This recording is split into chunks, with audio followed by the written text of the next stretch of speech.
जहानाबाद में 3 सप्ताह पहले भतीजे और अब चाचा की हत्या से आक्रोशित परिजनों ने टेंटा के पास NH-22 को जाम कर दिया और अपराधियों की गिरफ्तारी की मांग के बीच एसपी ने भेलावर SHO को सस्पेंड कर दिया है। जिले के भेलावर थाना क्षेत्र में रविवार यानी 7 जून को रात में गोली लगने से जख्मी व्यक्ति की PMCH में इलाज के दौरान मौत हो गई थी।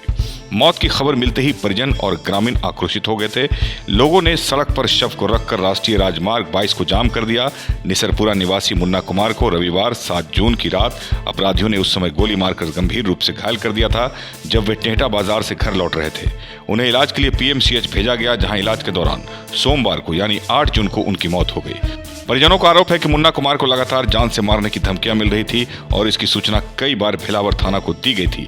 इसके बावजूद आरोपियों के खिलाफ कोई ठोस कार्रवाई नहीं की गई। परिजन अनुज कुमार ने बताया कि 15 मई को मुन्ना कुमार के भतीजे शिवम कुमार के साथ गांव के कुछ लोगों ने बेरहमी से मारपीट की थी। गंभीर रूप से घायल शिवम की बाद में इलाज के दौरान मौत हो गई थी। मुशर्रफ पालवी के साथ SK मिर्जा, ईशा न्यूज के लिए।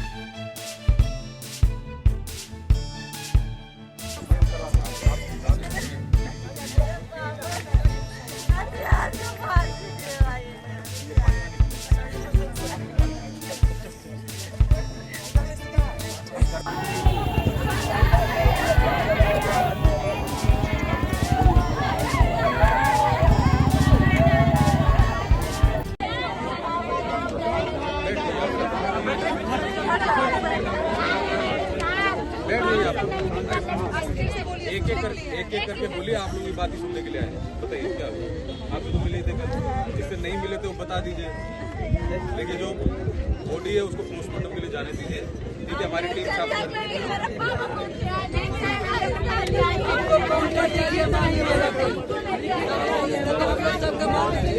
देखिए, कल 7 जून 2026 को एक लगभग 8 बजे के आसपास एक सूचना प्राप्त हुई थी। भेलावर थाना अंतर्गत निसरपुर गांव में एक आदमी को गोली मार दिया गया है।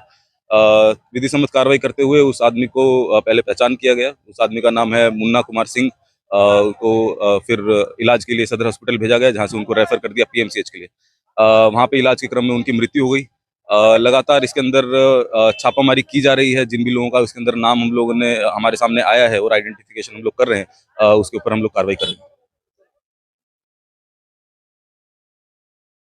देखिए, इसके अंदर ये जो घटना है ये पूर्व की एक घटना थी, जिसके अंदर केस हुआ था 194/26 भेलावर थाना अंतर्गत। उसी से रिलेटेड ये केस है। लगभग 15 दिन पहले एक युवक की हत्या हुई थी और जो ये गोली चली है ये उसके चाचा पे चली है। तो एक ही घर में 2 बार ये गोली चली है। तो जो लोग थे वहाँ के गांव के, वो काफी आक्रोशित थे। जो परिजन थे उनके द्वारा बताया गया कि SHO के द्वारा कार्रवाई नहीं की गई है। तो उसी क्रम में हमने उसका संज्ञान भी लिया है और SHO की जो लापरवाही है उसको संज्ञान में लेते हुए SHO को निलंबित कर दिया गया है। भेलावर के अंतर्गत जो अब ये केस है और जो 194/26 जो पहले वाला केस है, दोनों की जो अनुसंधान करता है वो एक इंस्पेक्टर रैंक के पदाधिकारी होंगे।